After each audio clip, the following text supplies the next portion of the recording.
श्री शिवाय नमस्तुभ्यम। जैसा कि हम सभी को पता है, आज 19 जनवरी 2026 है और आज के दिन से ही स्टार्ट हो रहे हैं गुप्त नवरात्रे। और ये गुप्त नवरात्रे अपने आप में ही बहुत ही ज़्यादा उत्तम और दुर्लभ है। क्यों क्यों दुर्लभ है? क्योंकि देखिए, ये जो गुप्त नवरात्रे स्टार्ट हो रहे हैं, ये माघ के महीने में स्टार्ट हो रहे हैं। और माघ का महीना तो आपको पता है कितना शुभ माना गया है। इस महीने में स्नान दान का कितना महत्व माना गया है। तो माघ के महीने में स्टार्ट हो रहे हैं गुप्त नवरात्रे।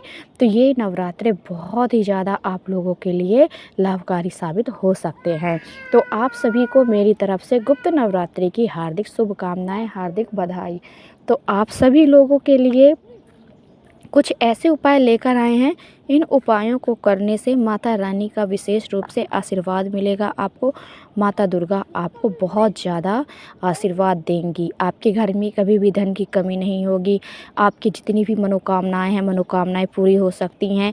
बस आप ये उपाय सच्चे दिल से, सच्चे हृदय से करिएगा, आपकी सभी मनोकामनाएं ज़रूर पूरी होंगी।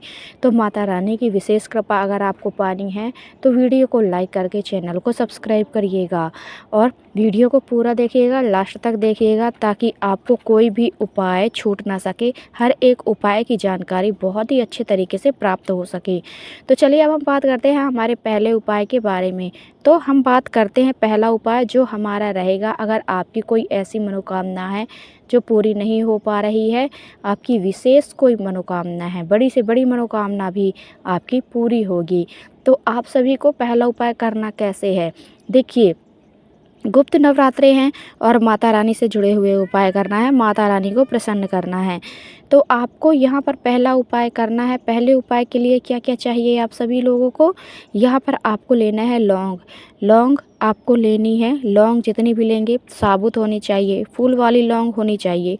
टूटी हुई खंडित बिल्कुल भी नहीं चलेगी। यहाँ पर फूल वाली लौंग लेनी है। कितनी? देखिए, अगर आप अपने लिए ये उपाय कर रहे हैं तो जितनी भी आपकी उम्र है उसके हिसाब से आपको लौंग लेनी है। लौंग की माला हमें यहाँ पर तैयार करनी है। तो जैसे कि उदाहरण के लिए आपकी उम्र है 25 वर्ष है आपकी उम्र, तो यहाँ पर 25 लौंग लेंगे साबुत। अगर आपकी उम्र है 40 वर्ष तो आपको यहाँ पर लौंग लेनी है 40। अगर आपकी उम्र है यहाँ पर 30 वर्ष तो आपको लौंग लेनी है 30। यानी कि आपको अपने उम्र के हिसाब से ही आपको लौंग यहाँ पर लेनी है। तो आप लौंग ले लीजिए, साबुत लौंग, फूल वाली लौंग लेना है।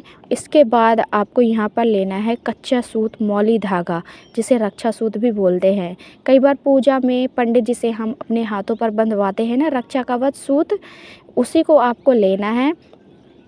और अपने हाइट के हिसाब से उसे, जितनी भी आपकी हाइट है उसे नाप लीजिए और उतना हाइट का आप लंबाई में ले लीजिए और उसको फोल्ड करके उसमें, उस धागे में एक एक करके लौंगों को बांध लेना है। जितनी भी लौंग है आप अपने उम्र के हिसाब से लिए हैं, उन लौंगों को बांध लेना है। एक एक करके अच्छे तरीके से बांध लीजिएगा और इसकी एक माला आप तैयार कर लीजिए। जिस तरीके से माला बनाते हैं ना, उस तरीके से आपको ये बांधना है लौंगों को एक एक करके और इसकी माला आपको तैयार कर लेनी है। और इस माला को आपको क्या करना है, अब क्या करेंगे? इस माला को लोगे आप और आपको प्रार्थना करनी है। आप अपने हाथ में रख लीजिए इस माला को और इस माला को लेकर जाना है माता रानी के पास। ज़रूरी नहीं है कि यहाँ कोई एक विशेष नाम लिया जाए माता रानी का। माता रानी के 9 रूप होते हैं। आप उनमें से कोई भी आप रूप, जिनके भी प्रतिमा आपको मिल जाती है, तस्वीर हो, मूर्ति हो, मतलब किसी भी माता रानी के, दुर्गा माँ, काली माँ, वैष्णो माँ, जगदम्बा माँ, चंद्रघंटा माँ, मतलब 9 रूप हैं, उनमें से कोई भी रूप की आपको प्रतिमा, मूर्ति, तस्वीर मिल जाती है, वहाँ पर जाना है आपको और इस माला को लेना है और माता रानी को अर्पित करना है। जब ये माला आप अर्पित कर रहे होंगे माता रानी को, तो माता रानी से आपको प्रार्थना करना है कि हे माँ, हे जगदम्बा माँ, हे माँ दुर्गा, हे माँ काली, आप हम पर कृपा कीजिए। हमारी ये मनोकामना है जो अभी तक पूरी नहीं हुई है। हमने बहुत कोशिश कर लिया, बहुत जतन कर लिए, ये हमारी मनोकामना पूरी नहीं हो पा रही है, तो आप हम पर कृपा कीजिए। हे माँ जगत जननी, माँ जगदम्बा, हे दुर्गा माँ, आप हम पर कृपा कीजिए, आशीर्वाद आप अपना हमें दीजिए। ऐसे आपको कहना है और इस माला को अर्पित कर देना है माता दुर्गा को। ठीक है, इतना करने के बाद आप यहाँ पर एक दीपक भी प्रज्वलित कर दीजिएगा देसी घी वाला माता रानी के सामने, और माता रानी से प्रार्थना करते हुए इस माला को अर्पित कर दीजिएगा। माता रानी से प्रार्थना कर लीजिएगा। ये जो पहला उपाय है आपकी मनोकामना को पूरी करने के लिए है ये उपाय। बस आप सच्चे दिल से, सच्चे हृदय से माता रानी से प्रार्थना कीजिएगा। माता रानी आपकी मनोकामना को पूरा करेंगी।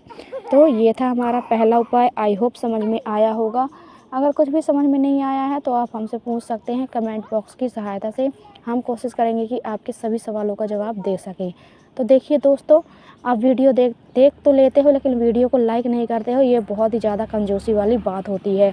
तो इसमें कंजूसी बिल्कुल भी नहीं करना है, क्योंकि लाइक और सब्सक्राइब पूरी तरह से फ्री है। तो आप सभी लोग प्लीज़ एक लाइक तो कर दीजिए, क्योंकि आपका सपोर्ट हमें बहुत ज़रूरी है। सपोर्ट हमें चाहिए आपका, तो आप प्लीज़ हमें सपोर्ट कीजिए, क्योंकि हम बहुत ही ज़रूरतमंद है आप लोगों के साथ की।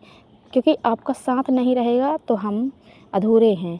तो आप लोगों का साथ चाहिए। तो ये था हमारा पहला उपाय। हम बात करेंगे हमारे दूसरे उपाय के बारे में। देखिए, हमारा जो दूसरा उपाय है, सबसे पहले तो बात करते हैं कि ये जो दुनिया है, इस दुनिया में धन, संपत्ति, दौलत, पैसों के बिना सब कुछ अधूरा है। पैसे हैं तो सब कुछ है, पैसा नहीं है तो कुछ भी नहीं है। तो हमारा जो अगला उपाय है, दूसरा उपाय, ये हमारा जो उपाय रहेगा आपके धन के लिए, संपत्ति के लिए, पैसों के लिए रहेगा। आपके घर में यदि धन की कमी हो रही है, धन रुकता नहीं है, आप लोग मेहनत तो बहुत करते हो, कमाते तो बहुत हो, लेकिन आपका पैसा रुकता नहीं है आपके पास, तो आप लोगों को ये उपाय करना है अपने घर की धन संपत्ति को बढ़ाने के लिए, उसे स्थिर रखने के लिए। तो आप सभी को ये दूसरा उपाय हम बताने जा रहे हैं। और ये जो दूसरा उपाय है, हमें एक बेलपत्र की सहायता से करनी है। एक बेलपत्र हमें यहाँ पर लेना है। बेलपत्र जो भी आप लोगे, साबुत बेलपत्र लेनी है, कटी फटी खंडित नहीं होनी चाहिए। एक ही बेलपत्र आपको लेनी है। इन बेलपत्र के साथ में आपको लेना है यहाँ पर चंदन। चंदन आपको लेना है यहाँ पर कौन सा, जो आपने बेलपत्र लिया है ना, उसमें कौन सा चंदन लगाना है। आपको यहाँ पर लाल कलर का चंदन लेना है। आप यहाँ पर रोली का भी इस्तेमाल कर सकते हैं। और आपको करना क्या है, यहाँ पर जब आप बेलपत्र में चंदन लगाएंगे, देखिए बड़ी वाली पत्ती होती है बेलपत्र में, वहाँ पर एक टीका लगाएंगे। जब आप ये टीका लगा रहे होगे तो माता रानी का बहुत ही प्यारा सा मंत्र है, ओम श्रीम नमः। श्री के ऊपर जब बिंदी लगी होती है तो आप यहाँ पर आप पढ़ोगे श्रीम, तो आपको ओम श्रीम नमः इस मंत्र को जाप करना है, बोलना है। और बेलपत्र में बिंदी लगा देनी है, छोटी पत्तियों में भी एक एक बिंदी लगा देनी है। और इस बेलपत्र को लेकर जाना है कहाँ पर, महादेव की शिवलिंग के पास। आपके घर पे है महादेव का शिवलिंग, तो आप इस उपाय को अपने घर पर कर लीजिए। इसके बाद जब आप महादेव के पास जाओगे बेलपत्र लेके, साथ में एक लोटा जल भी लेना है। तो सबसे पहले एक लोटा जल आपको महादेव की शिवलिंग के ऊपर अर्पित करना है, कुंदकेश्वर महादेव का नाम स्मरण करते हुए। क्या, कुंदकेश्वर महादेव का नाम स्मरण करते हुए एक लोटा जल अर्पित करना है। इसके बाद महादेव की शिवलिंग के ऊपर ही माता अशोक सुंदरी का स्थान होता है, महादेव की सबसे प्रिय पुत्री। वहाँ पर आपको ये बेलपत्र अर्पित कर देनी है माता अशोक सुंदरी के स्थान पर, और प्रार्थना भी करना है माता से, हे माता रानी, हमारे घर पर ये कष्ट हैं, ये दुख है, ये तकलीफ़ें चल रही हैं, ये धन से जुड़ी हुई चाहे समस्या हो या फिर कोई भी समस्या हो, आपको प्रार्थना करनी है माता अशोक सुंदरी से। और बेलपत्र अर्पित करते समय उसी मंत्र का जाप करना है, ओम श्रीम नमः, इस मंत्र का जाप करना है और एक बेलपत्र आपको अर्पित कर देनी है माता अशोक सुंदरी को। ये उपाय करते हैं तो आपकी धन से जुड़ी हुई समस्याएं दूर होती हैं, चाहे वो कर्जा हो, चाहे वो धन रुकता नहीं है, कोई भी समस्या है दूर होती हैं। तो ये था तीसरा उपाय। तो हम बात करेंगे, ये था दूसरा उपाय था ये, जो समझ में आया होगा आपको। समझ में नहीं आया है तो आप हमसे पूछ सकते हैं, ठीक है, या फिर दोबारा रिपीट करके आप वीडियो देख लीजिएगा, आपको समझ में आ जाएगा। तो चलिए अब हम बात करते हैं हमारे तीसरे उपाय के बारे में। हमारा तीसरा उपाय कैसे करना है, किस तरीके से करना है, ध्यान से लगातार सुनते रहिएगा। तो हमारा ये जो तीसरा उपाय रहेगा आपके घर के सुख, शांति, समृद्धि के लिए रहेगा। आपके घर में बहुत ज़्यादा लड़ाई झगड़े चलते हैं, शांति नाम की चीज़ नहीं है आपके घर में। मतलब हर एक व्यक्ति एक दूसरे से लड़ते ही रहते हैं किसी न किसी छोटी-छोटी बातों पर। तो आपको ये उपाय करना है। तो करना कैसे है, आपको एक लोटा लेना है। ज़रूरी नहीं है कि यहाँ पर आपको कोई विशेष लोटा लेना है। आप स्टील का, तांबे का, पीतल का कोई भी आप लोटा ले लीजिए। इसके अंदर आपको डालना है शुद्ध जल।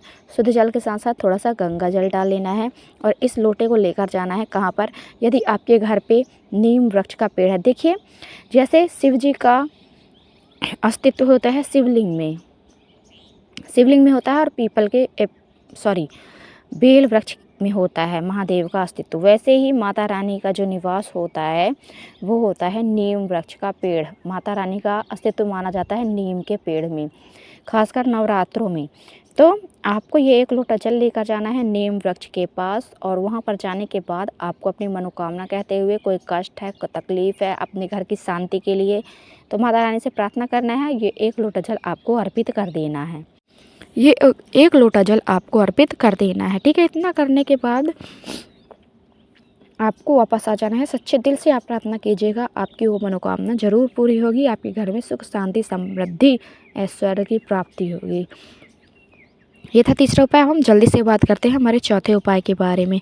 तो आपका जो चौथा उपाय रहेगा वो रहेगा आपके घर की बीमारी के लिए। यदि कोई व्यक्ति है बहुत ज़्यादा बीमार रहता है, उसकी बीमारी ठीक नहीं हो रही है, तो आपको ये उपाय करना है। ज़्यादा कुछ नहीं करना है।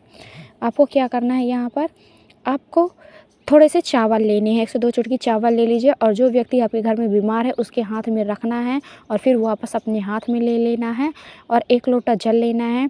जाना है महादेव की शिवलिंग के पास। सबसे पहले चावल आपको लेने हैं, महादेव के ऊपर चावल अर्पित करना है, उस व्यक्ति का नाम और गोत्र बोलते हुए, महादेव से प्रार्थना करते हुए। इसके बाद 1 लोटा जल लेना है, उस जल में थोड़ा-सा गंगा जल डाल लेना है और इस जल को आधा अर्पित करना है महादेव की शिवलिंग के ऊपर और आधा जो बचेगा वो अर्पित करना है माता अशोक सुंदरी के स्थान पर। और थोड़ा-सा जल आपको बाद में रोक लेना है।